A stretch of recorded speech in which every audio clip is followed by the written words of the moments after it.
Detroit's dark secrets. Archaeologists uncover hidden horrors along the riverfront. With Detroit's streets lies a hidden past, and it's sparking a race against time. Good morning, Detroit! As the city wakes up on July 29, 2025, we're breaking down the stories you need to know. But trust me, this isn't your average news roundup. Buckle up for revelations that'll make you rethink what's happening in your backyard. 1. We're digging up secrets. Archaeologists scramble to uncover Detroit's buried history. But here's where it gets controversial. Crews have launched an unprecedented excavation along the Detroit riverfront, a precursor to next year's massive I-375 overhaul.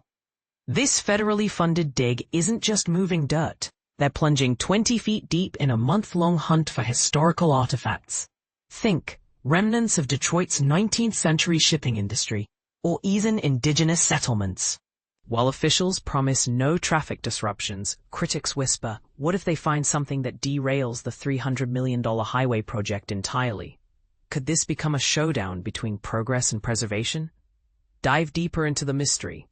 At clickondetroit.com/newslocal, why archaeologists are digging along Detroit's riverfront. A mother's sentence ignites fiery debates about justice. In a case that's divided Wayne County, a 32-year-old mother received a minimum 28-year prison term for the 2024 death of her 8-year-old daughter. Prosecutors described injuries so severe the child was unrecognizable, but defense attorneys argue systemic failures in child welfare share blame. Here's what's missing from most reports. The chilling details. The previous episode will question everything. The chilling details will leave you questioning everything. 3. Rain apocalypse. Metro Detroit made history.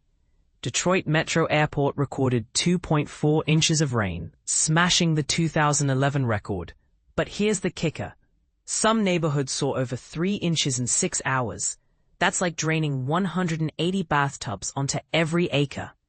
With climate scientists warning of new normal weather patterns, we've got to ask, is our infrastructure ready for what's next? See if your street made the flood list. https://www.clickondetroit.com/news/local/2029/how much rain did Southeast Michigan get? Here's a list of totals from Monday's storms. Amber alert. Bella vanishes, and the clock is ticking. 12-year-old Isabella Bella Chikala disappeared from Macomb County yesterday, last seen at a 32-mile road gas station. Police released haunting CCTV footage showing her alone at 11:32 a.m. This is the detail haunting investigators. She left without her asthma inhaler. Could this be a runaway case or something more sinister? Help bring Bella home. www.clickondetroit.com/news/local/police want help finding missing endangered 12-year-old girl from Macomb County. 5. Sticky weather alert. When will this tropical nightmare end? Brace yourself. That post-storm humidity isn't going anywhere. With heat indices hitting 100 degrees Fahrenheit today and storm risks lingering through Thursday, meteorologists say relief won't come until Friday. Pro tip. That low-lying fog isn't just atmospheric. It's creating dangerous driving conditions. Full forecast. https://weather/2025/steamy with isolated storms ahead of late week cooldown. Oh, your turn, Detroit. Which of these stories hits closest to home? Are we prioritizing history over highway safety? Does 28 years for a mother feel like justice or vengeance? Sound off below. And if you've seen Bella or have tips about the riverfront dig, be the hero your city needs today. Copyright 2025. Click on Detroit. Stay alert. Stay informed. Archaeological survey underway for Detroit's I-375 project. Road closures, historical preservation. Imagine a project that aims to heal a long-standing divide within a city. This is exactly what the upcoming transformation of downtown Detroit's I-375 is set to accomplish. But here's where it gets controversial. Before any construction begins, a crucial archaeological survey is underway beneath the city streets, revealing the layers of history hidden beneath modern pavement. This effort is part of the Michigan Department of Transportation's ambitious I-375 Reconnecting Communities initiative, scheduled to start construction this fall. The goal?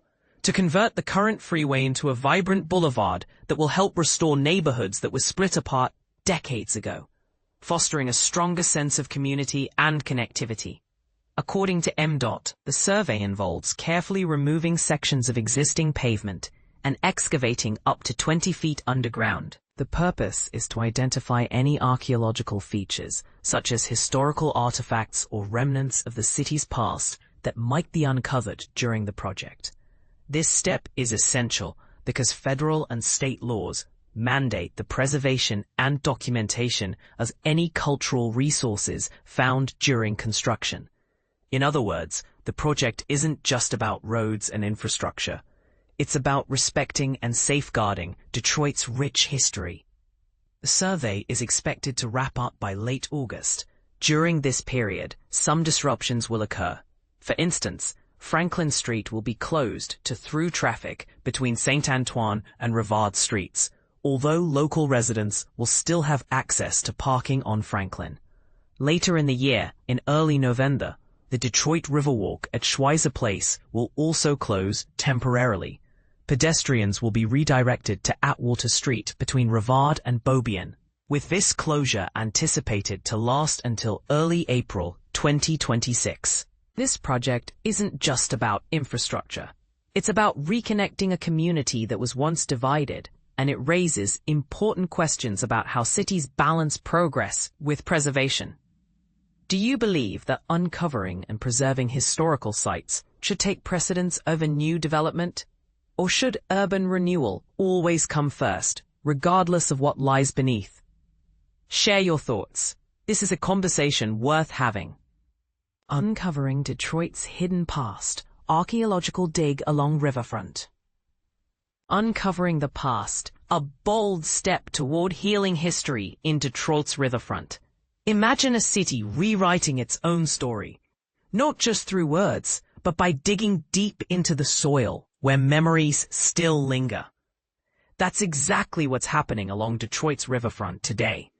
An archaeological excavation has begun, sparking conversations about history, progress, and reconciliation. This isn't just another construction project. It's an opportunity to confront decades-old wounds while reshaping the future of one of America's most iconic cities. But here's where it gets controversial. The dig is part of the much-anticipated I-375 reconstruction project, which aims to transform a divisive highway system into something more inclusive. A boulevard designed to reconnect communities torn apart over half a century ago. Funded federally, this excavation will delve approximately 20 feet below ground to uncover any historical artifacts or remnants that might lie beneath. And don't worry, there won't be any disruptions to nearby roads like I-375 or Jefferson Avenue during this phase of work. Let's take a closer look at why this matters so much. Built in the late 1950s, the original I-375 was intended as a connector between two major highways, I-75 and Jefferson Avenue. However, the cost of its creation went far beyond dollars and cents. In its wake, it destroyed Black Bottom, a thriving neighborhood that had been the cultural and economic heart of Detroit for generations. Does progress always come at such a steep price? That question continues to haunt many residents who remember or have heard tales of the vibrant life that once flourished there. Black Bottom wasn't just any neighborhood. It was a beacon of resilience during the Great Migration, when millions of African Americans moved north seeking better opportunities. Within its borders stood Paradise Valley, a bustling business district filled with jazz clubs, restaurants, and shops owned predominantly by Black entrepreneurs. Legendary figures like boxing champion Joe Louis and former Mayor Coleman Young called Black Bottom home, Yet all of this was erased to make way for urban renewal projects, including the freeway now being reimagined. Ken Coleman, a respected Detroit historian, doesn't mince words when describing what happened. It was gentrification, he said recently, one of the earliest examples we can point to, not just in Detroit, but perhaps across the entire nation. For many, these words carry weight, evoking emotions tied to displacement, loss, and systemic inequality. But they also highlight a chance to learn from past mistakes. As Coleman emphasized, we need to study this history, understand it deeply, and respond to it meaningfully. So, how does transforming I-375 fit into this broader narrative? Plans call for replacing the aging 1.1-mile stretch of highway with a modern 6-lane boulevard. Not only will this improve traffic flow, but it will also restore connections between neighborhoods like Lafayette Park and downtown Detroit. Perhaps most excitingly, the new design includes a dedicated 2-way cycle track on the east side, a feature never seen on this roadway since its inception in 1959. This transformation represents more than infrastructure improvements. It symbolizes hope for healing old scars. After all, the destruction of Black Bottom left a void that has resonated through generations. Many believe that addressing this painful legacy requires acknowledging the harm done and actively working to rebuild trust.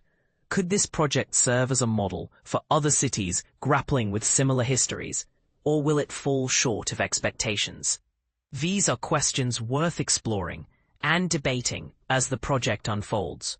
The current excavation is expected to last through August, paving the way for sewer pipeline installation next spring. Meanwhile, the full reconstruction of I-375 is slated for completion by 2029.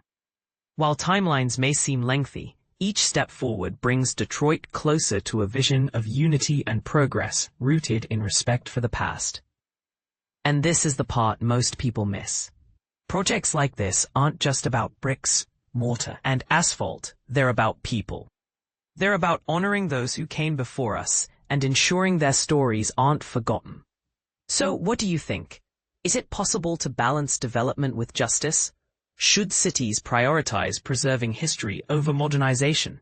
Share your thoughts in the comments. We'd love to hear your perspective.